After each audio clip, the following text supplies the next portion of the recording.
बाप तर बाप, पण बेटाही 10 नंबरी। वाल्मिक कराडनंतर त्याच्या मुलाचेही काळे कारनामे समोर येत आहेत।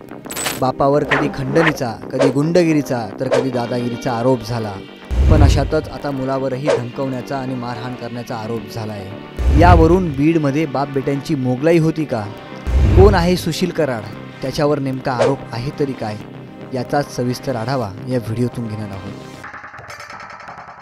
सरपंच संतोष देशमुखांच्या हत्येला महिना उलटून गेला आहे। गेल्या महिनाभरात बीड जिल्ह्यासह संपूर्ण राज्यात अनेक घडामोडी घडल्या। हत्येचा मास्टरमाइंड असा आरोप असणारा वाल्मिक कराड पोलिसांना शरण आला। वाल्मिक कराड हा मंत्री धनंजय मुंडेंचा निकटवर्तीय मानला जातो। वाल्मिक कराडशिवाय धनंजय मुंडेंचं पानही हलत नाही, अशी अख्ख्या बीडमध्ये चर्चा आहे। एकीकडे वाल्मिक कराड तुरुंगाची हवा खात असताना तिकडे त्याच्या मुलाचे प्रतापही काही कमी नसल्याचं समोर आलंय। वाल्मिकचा मुलगा सुशील कराड याने मॅनेजरला धमकवून मारहाण केल्याचा आरोप करण्यात आला आहे। या प्रकरणी सोलापूर जिल्हा कोर्टात तक्रारही दाखल करण्यात आली आहे। वाल्मिक कराडचा मुलगा सुशील कराड अडचणीत येण्याची शक्यता वाढली आहे।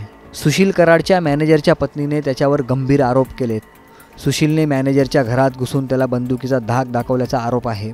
त्याचसोबत 2 बल्कर ट्रक, 2 कार, परळीतील प्लॉट आणि सोने बेकायदेशीरपणे ताब्यात घेतल्याचा गंभीर आरोप करण्यात आला आहे।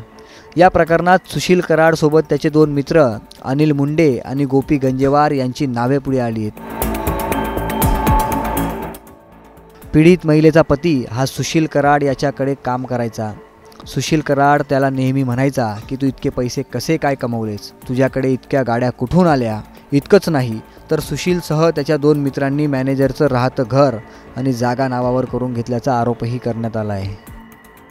मॅनेजरच्या पत्नीने आधी सोलापूर पोलीस ठाण्यात तक्रार दाखल केली, पण त्या तक्रारीची कुणीच दखल न घेतल्याचा आरोप मॅनेजरच्या पत्नीने केला आहे।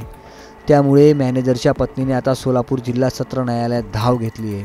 या प्रकरणात वाल्मिक कराडचा मुलगा सुशीलसह त्याच्या दोन्ही मित्रांविरोधात गुन्हा दाखल करण्याचे आदेश कोर्टाने पोलिसांना द्यावेत, अशी मागणी या याचिकेतून करण्यात आली आहे। दरम्यान आता वाल्मिक कराडसोबतच मुलगा सुशील जेलची हवा खाणार का?